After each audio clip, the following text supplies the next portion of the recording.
Welcome, everybody, to another episode of the Wizard Gamers. I am your Wizard Charles, here with the Wizard Council. Josh, how we doing? Doing excellent, Charles. How are you doing? Very good. And Brian? Spider-Man-tastic. Very good. That means good. Today we're going to be talking about a little bit about Spider-Man. Before we get to that, Josh, you and I were talking a little bit earlier about some video game news that I just wanted to touch base on before we jump into it. What's going on in the world of video games here within the last couple days? So, big news, obviously, I think everyone's kind of heard of at this point is Telltale Games shut down. So, right in the middle of doing the final season of The Walking Dead, which huge spoiler. I mean, that's terrible, like just to have a game ending right in the middle of it, the final season. They're trying to do some crowdfunding. People are trying to get involved to try and get the last 2 episodes pushed out. So it's just kind of been back and forth on whether or not that's actually going to happen or whether it's just going to be cut off for us. So I'm really hoping that people pull together in our gaming community really comes to help and finish this, because this is such a great season and I really love these games. Now, Josh, did they do this to irritate Walking Dead fans, or did they do this to irritate you personally? I believe it to be a personal attack on Josh myself. We know how much you love the Telltale series, so this has got to be a bit of a blow. Yeah, especially after the few episodes that we've had, and I've talked about how excited I was for this being the final season. It does hurt a little bit. It hurts a lot of it, actually. So they also had some other things in the line as well. I don't know if you guys knew this, but Telltale Games actually had a story lined up with Stranger Things that they were going to be putting out there. Wow. And that got pulled on that plug as well. So that was a huge disappointment that I had just heard about when they shut this down. I was like, just thinking, I didn't even know about that, and the potential that they had there. I really would have loved to have seen that game. That's super disappointing. Right. I really hope that all the people out there that did lose their jobs, I hope that the gaming community snatches them up. And, obviously they were able to produce some great things. You guys made some really cool stuff. So not that we think that you specifically are tuning in right now, but in case in 30 years when you're, sitting bored in a spaceship port, that you watch this and know that we actually do care. So anyway, hopefully your tickets don't get canceled. No. Mars will not wait. All right, Brian, any other news? Any other pressing news coming up? A couple things, both about classic editions of consoles coming out here. The big one, PlayStation Classic, was announced with 5 games. Now I'm going to forget what they are, but we have Final Fantasy VII. We had Wild Arms, Bridge Racer, Wild Arms, and 2 other ones that we will remember later. I'll go into bed. Anyway, so that has been officially announced, and it's going to be coming out here, I believe, in December. I don't know if they have an official release date. I apologize if we don't have that updated at time of video. And then the other one was that we just got the patent announced for the Nintendo 64 Classic. Just the patent. It hasn't been announced that they're going to be doing the full release just yet, but we do have a patent from Nintendo, which right around this time, when before the NES came out and the SNES came out, or Super NES, or however, whatever generation you're from and how you say it, when those came out, they were announced that they were patented right around that same time. So it's good news. It means we might get that eventually anyway. We don't have to spend $75 on those cartridges just to be able to play Majora's Mask again. And console wars, right? So kind of going back to PlayStation 1 and like Nintendo 64 era. Throwback to 1997, right? I mean, the gloves are coming off with the industry here. So the power gloves are coming out. There you go. All right. Without further ado, we have just finished up. Well, 2 of us have finished up The Amazing Spider-Man on the PlayStation 4.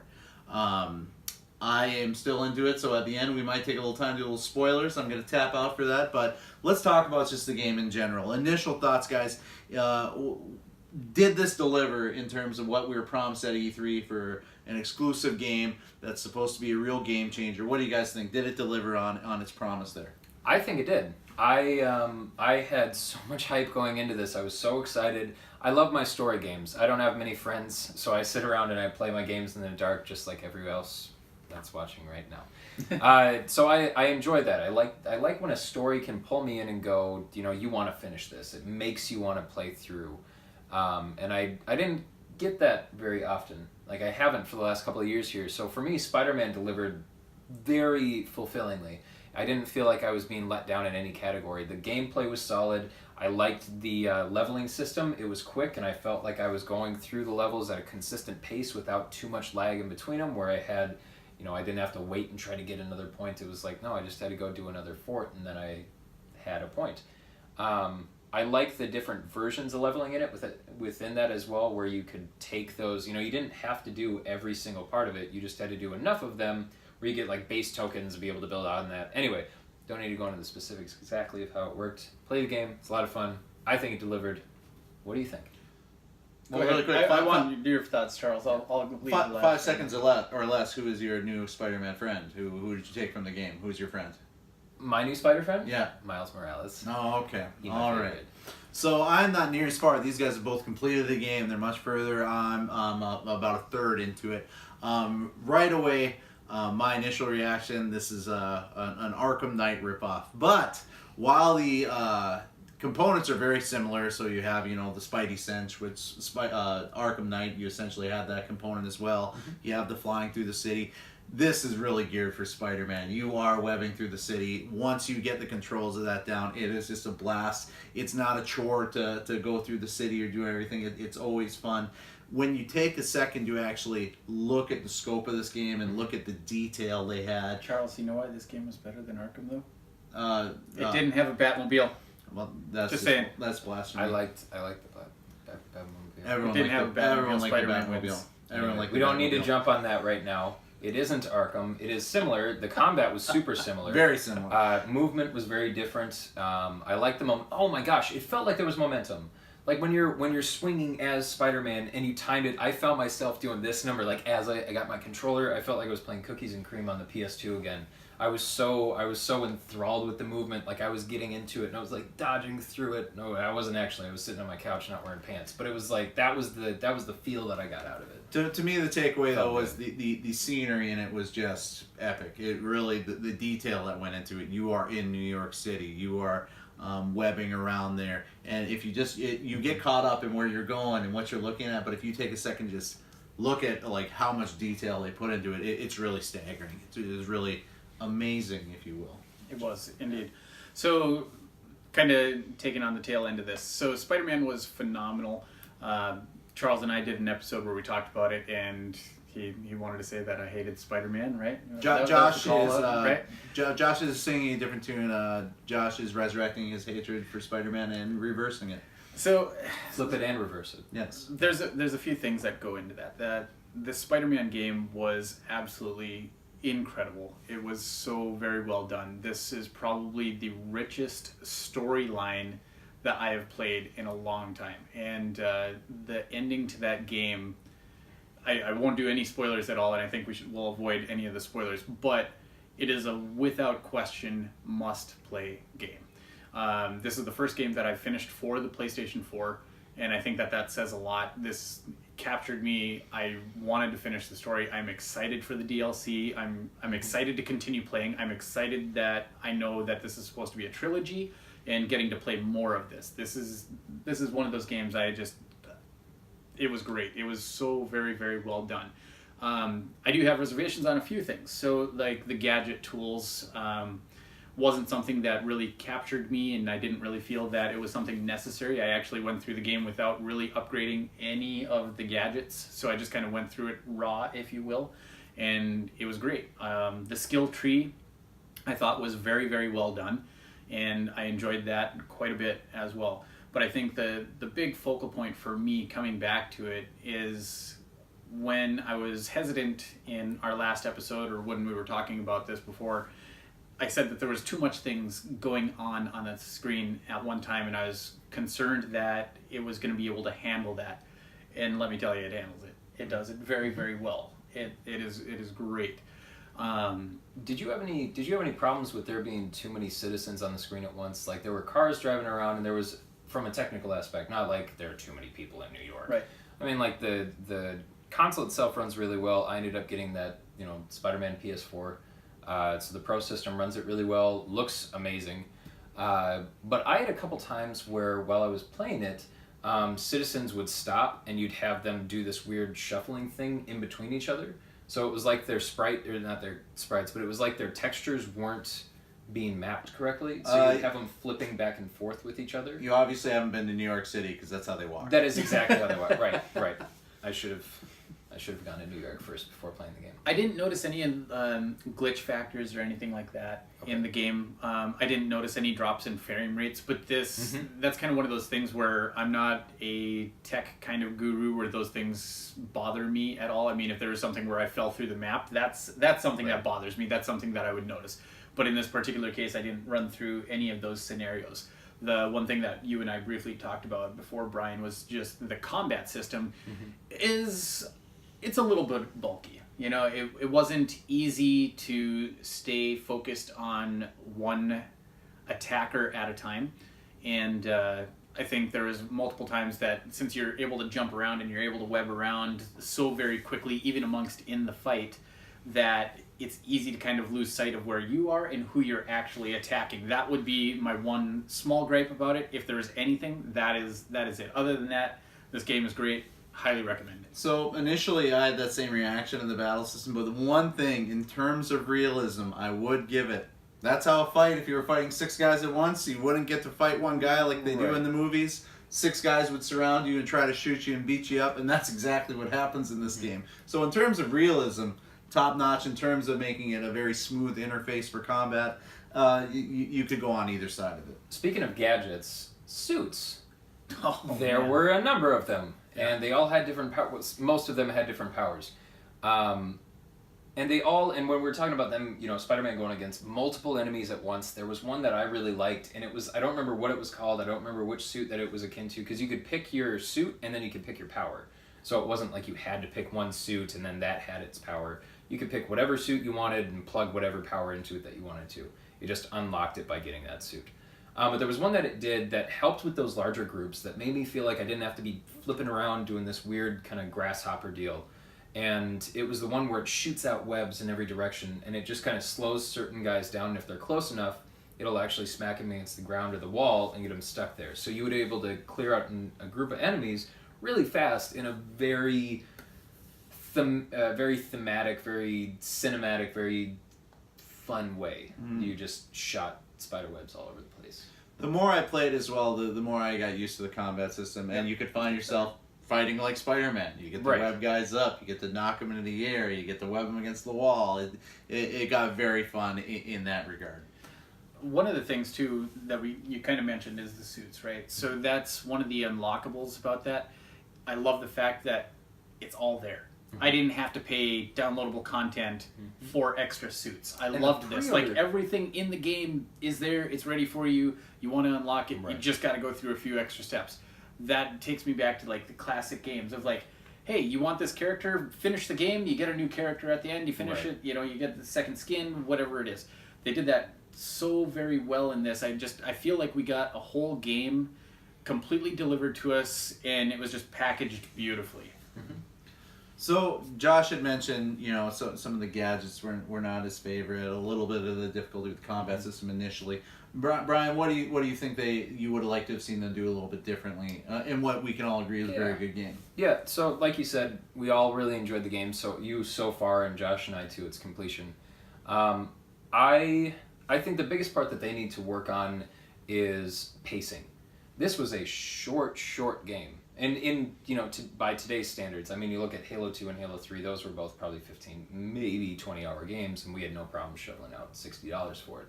The difference with this one is that it's solely a single-player game, and when you pull in such a rich world that you can, there are many universes that you can pull from too, and you have all these different things going on at one time, and they just went, here's the story, we're going to make it pretty linear going forward. I mean, you had your options of busting out in whatever direction that you wanted to and doing, like we said, the basic, right, exactly, your side quests, if you wanted to do it. But it wasn't, the story itself was really short. And I feel like there was some parts of it, and I'm not going to, again, no spoilers, but there were certain parts of it closer to the end that I felt was just, they packaged too much in a very short amount of time. I would echo that because myself, when I first played, I came over, I played 45 minutes to an hour, it's like, this is really great. And that's like 9%. I was like, wow, that was efficient. Right. That was quick. And I guess I appreciate that a little bit more as I'm not a huge multiplayer fan, and being a single player fan, like I said, it was all packaged, delivered. Everything is there. If you wanted to go through and 100% it, there's plenty to dive into, and I think you can put more hours into it. But yes, as a storyline, is it short? Sure, it's short. But I will also say that some of those boss fights are not easy, Yeah. and if you're not an avid gamer, that might take you a little bit longer. And so I think for maybe an entry-level mid-range gamer, it could take you 30 to 40 hours to complete it, depending on how much you actually want to do. The other thing that we talked about before we started the podcast was that you didn't do a lot with gadgets. You didn't do a lot of leveling up with it. I did just about everything I could. By the end of it, I had them all. I know that most of it was story-based unlocks, but I had them all unlocked, and I had them at least to tier 3. So you guys know it went up to about a tier 5. Yep, right. There was about 5 upgrades that you could do per gadget. So I get them pretty mid-range. I get a nice balance between all of them. I didn't do a ton of the side quests. I did all the Black Cat ones, and then I got all the backpack. The thing put on your back. Yes. Sitting over in the corner. All stuff. That one. And Black Cat had already been announced. That's not a spoiler. You knew that it was there. So I did a lot of those. Those more where you would sit and you would find certain collectibles. I like those ones.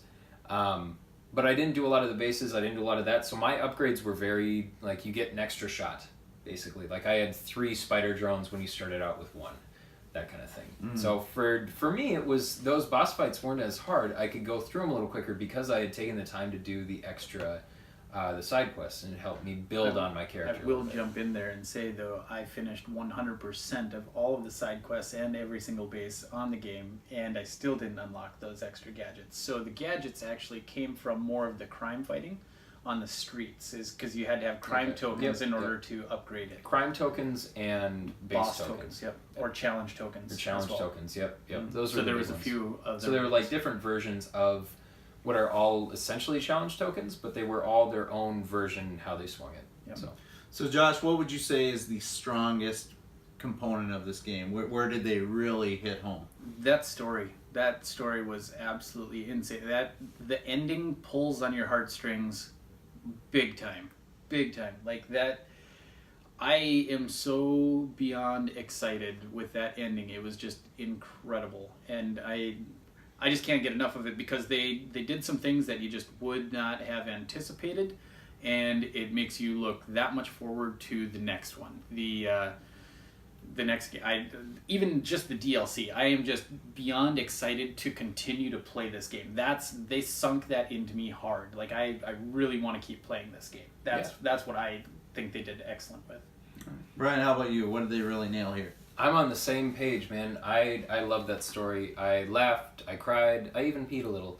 And I think at the end of it, I grew as I didn't grow at all, but it was a fun game, and I really enjoyed the story. I love Spider-Man, and I've grown up since, with Tobey Maguire and all that. I'm a little bit younger than you guys, but I remember going to the theater and watching those as a kid, and it created such a cool character for me.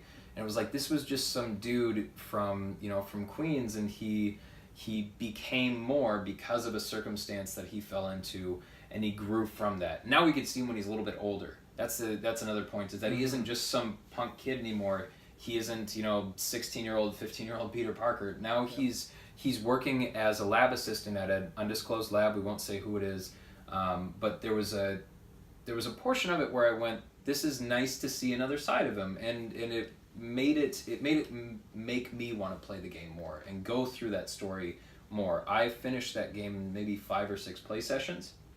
They were long play sessions, but I still finished it in about a time. That was about the same for me, actually. So yeah, this Spider-Man, he's no Tobey Maguire, but we can agree he's at least an Andrew Garfield. I think he's definitely. Are we doing a scale? Because you're right, he is not Tobey Maguire. Let's put him a little higher. Tobey Maguire being 10 out of 10, of course. Being a 3 out of 4. I don't know. How long are we gonna have to wait for this DLC? October 23rd. That has already been October 23rd or 24th. Is when the first one comes out. Second one in November, third one in December. So they're going to do 1 month. All right. So, yeah, I've already looked into that. I'm very excited for the first one coming out. Again, they've already announced what that's going to be. It's going to be Black Cat, and she is going to be hiding things around the city, and you are going to see cool stuff with that. Are we looking at $19.99 a pop probably for these DLCs? No, you are looking at $24.99 for all 3 of them. All right. Yeah. So if you or $9.99 a pop, you can do it that way. Why are we plugging prices now? Way to go, Sony! You've done it. Well, one of the things I'm wondering, is there a way to talk about what DLC we're most looking forward to without doing spoilers? Is there something that you guys was not part of the game that you're hoping does show up here? I can't talk about it without spoilers. No. I can't. No. I want to, but I can't. There may have to we're be- gonna save that. but I can't. There may have to be a bonus episode that I will not be invited to unless either I finish the game. I was Charles going to say, can I come. think we just sit Charles in a corner and say finish it, because I don't think it'll take you too terribly long, as we discussed. No. So, No. especially for your talents. What are your thoughts so far on it? I know that you aren't. We've finished it. We have our final thoughts, but where are you so far with it? I very much liked it. So full disclosure, I loved Arkham Knight, and like I said, this being very similar, I really love it. I visually, it's just an incredibly good looking game. Especially, you have to make yourself look at it. You know, I'm playing it on a very large TV, and even with that, I have to take the break to actually take a second and soak in all that you got there. It's really fun. It gets very fluid. It takes a little bit to get the hang of it, but once you get the hang of it, you are Spider-Man, and I think that's the great thing to really It's immersive. to really Immersive, yeah. capture the spirit of the character. They did that very well, and I'm excited to see where it goes. Also, the camera mode is a lot of fun. You can sit on people's heads and take pictures, and I like that. Any final thoughts on this as a game? Must play, Josh, you'd say. Yeah, absolutely must play. So this is one of those ones where anybody that doesn't have a PlayStation, this would be the game to get. You know, and I think I've been Xbox my whole life ever since I was a wee little lad, and I got the PS4 Pro, the Spider-Man edition. Like, that was my first game that I played on the PS4 was Spider-Man. The second that I got it, I loaded it on there and started playing.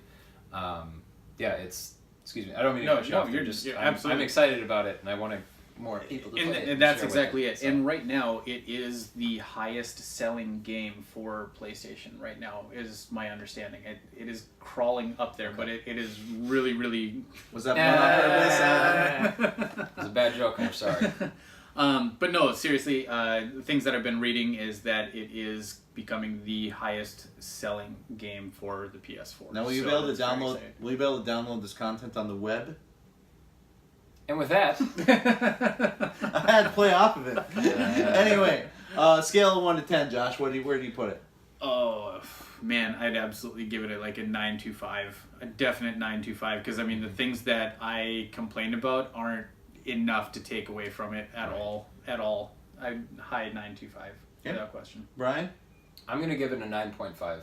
I loved this game. I am still playing through it. I still go back and I just like swinging around. I've been doing tricks in midair, and I want to go back. I wish there was a New Game Plus. That is my biggest gripe right now, is that I want to go back with all of my upgraded tech, and I can't. And I want to. Anyway. All right. Well, hopefully 9.5, and I liked it a lot. Hopefully with the DLC you'll be able to carry that over. Yeah, we'll see.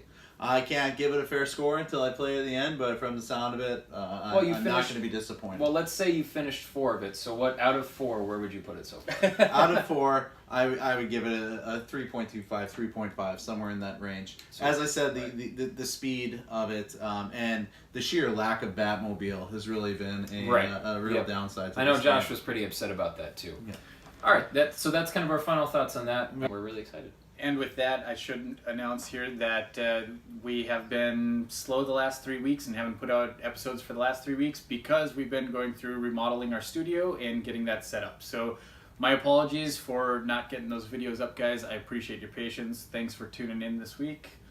Okay, any triple final announcements, or we got them all? I think we got So, as always, thank you guys for tuning in.